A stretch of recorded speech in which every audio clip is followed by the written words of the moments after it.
خزانہ کس کا ہے؟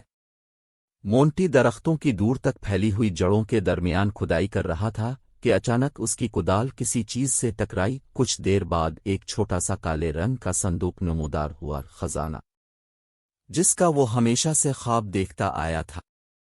مونٹی کو چیچک کا مرض تھا، اس کے چہرے پر تو دانے کم تھے لیکن اس کی شرٹ کے نیچے بہت زیادہ تھے، دانوں میں بہت زیادہ خارش ہو رہی تھی۔ کالا صندوق اچھا خاصا میلا تھا اور اس کے قبضوں پر زنگ لگا ہوا تھا۔ صندوق کے اندر 4 بہت خوبصورت اور بڑے بڑے سنگ مرمر کے ٹکڑے تھے جن میں مختلف رنگوں کی لکیریں تھیں۔ اس میں ایک لکڑی سے بنا ہوا بھالو تھا اور ایک چھوٹی سی چھری جس کا دستہ شاید چاندی کا بنا ہوا تھا، اور سب سے آخر میں ایک ہار تھا۔ ہار میں ہرے نیلے پتھر ایک پرانی لیکن نازک زنجیر میں پروئے ہوئے تھے۔ خزانہ خزانہ، وہ چلاتے ہوئے پورے گھر میں دوڑتا رہا اور پھر کچن کی طرف بھاگا جہاں اس کے والدین چائے پی رہے تھے۔ ارے یہ کیا ہے؟ اس کے والد نے صندوق اس کے ہاتھ سے لیتے ہوئے کہا اور تجسس سے اسے کھولنے لگے۔ جب انہیں ہار نظر آیا اور مونٹی نے انہیں پوری بات بتا دی۔ اگر اس ہار کا مسئلہ نہ ہوتا تو ہمیں پریشان ہونے کی ضرورت نہیں تھی، آخر انہوں نے کہا۔ میرا خیال ہے کہ یہ اچھا خاصا قیمتی ہے، مجھے لگتا ہے کہ یہ فیروزہ پتھر کا ہار ہے۔ فیروزہ چاندی کی چین میں ہے، لیکن آخر یہ وہاں پہنچا کیسے؟ اگر ہم جاسوس ہوتے، مونٹی نے کہنا شروع کیا، تو اس ہار کے مالک کا پتہ لگا سکتے تھے۔ ہم ان لوگوں سے پوچھتے جو ہم سے پہلے اس گھر میں رہتے تھے۔ مونٹی کے والد اچانک ہنسے۔ یہ موبائل فون کس لیے ہے مونٹی؟ میں مسٹر ڈیوس سے رابطہ کرتا ہوں، ہم نے انہی سے یہ گھر خریدا تھا، شاید وہ ہمیں کچھ بتا سکیں۔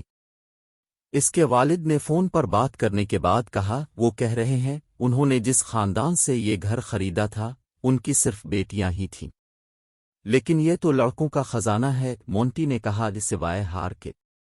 مسٹر ڈیوس نے یہ گھر کسی مس ڈنبر سے خریدا تھا اور اب وہ انتقال کر چکی ہے، لیکن ان کی بہنیں تو زندہ ہیں، مونٹی کی والدہ نے کہا۔ ان میں سے ایک مسز کیسلی ہیں جو بیکری میں کام کرتی ہیں، وہ شاید ہمیں کچھ بتا سکیں، وہ کل کام پر آئیں گی۔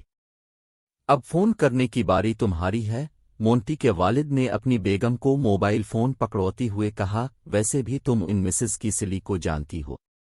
مونٹی کی والدہ ان سے رابطہ کر کے بات کرنے لگیں۔ مسز کیسلی کی آواز بہت تیز تھی اور مونٹی نہایت آسانی سے ان کی آواز سن سکتا تھا۔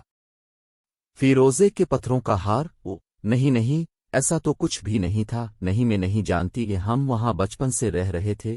اب مسٹر ملز، ہوراتیو ملز سے معلوم کریں تو شاید کچھ معلوم ہو سکے، بشرطے کہ وہ زندہ ہوں۔ میرے والد سے پہلے وہ اسی گھر میں رہتے تھے، مونٹی کے والد نے اس سے کہا۔ اب فون کرنے کی باری تمہاری ہے، تمہارا جاسوسی کا سارا کام ہم کیوں کریں؟ دیکھو یہ رہا ملز صاحب کا نمبر۔ مونٹی نے مضبوطی سے موبائل فون پکڑا اور نمبر ملایا۔ کچھ دیر تک ٹوں ٹوں گھنٹی بجتی رہی، پھر ایک بوڑھی آواز اس کے کانوں سے ٹکرائی۔ ہیلو، کیا مسٹر ہوراتیو ملز بات کر رہے ہیں؟ مونٹی نے پوچھا۔ جی ہاں، سرسراتی ہوئی آواز میں کہا گیا۔ مونٹی نے انہیں بتایا کہ وہ کون ہے اور کہاں رہتا ہے، اور یہ کہ اسے ایک دفن شدہ چیز باغ سے ملی ہے، اس لیے وہ ان لوگوں کو ڈھونڈ رہا ہے جو ان سے پہلے اس گھر میں رہتے تھے۔ کس قسم کی چیز؟ مسٹر ملز نے پوچھا۔ یہ ایک چیز ہے جو میں نے باغ میں کھود کر نکالی ہے، کہ مونٹی نے احتیاط سے کہا۔ یقیناً، مسٹر ملز نے کہا، مجھے جو ایک چھوٹا سا لوہے کا صندوق ملا ہے، اس میں سنگ مرمر کے ٹکڑے ہیں اور ایک چھوٹی چھری بھی، مونٹی بولا، اور ایک فیروزے کا ہار بھی۔ مسٹر ملز نے تیزی سے کہا، میں ابھی وہاں پہنچ رہا ہوں۔ میرا خیال کہ آپ کو یہاں نہیں آنا چاہیے، مونٹی نے اعادت سے کہا، اس وقت تک نہیں جب تک آپ کو چیچک نہ ہو چکی ہو۔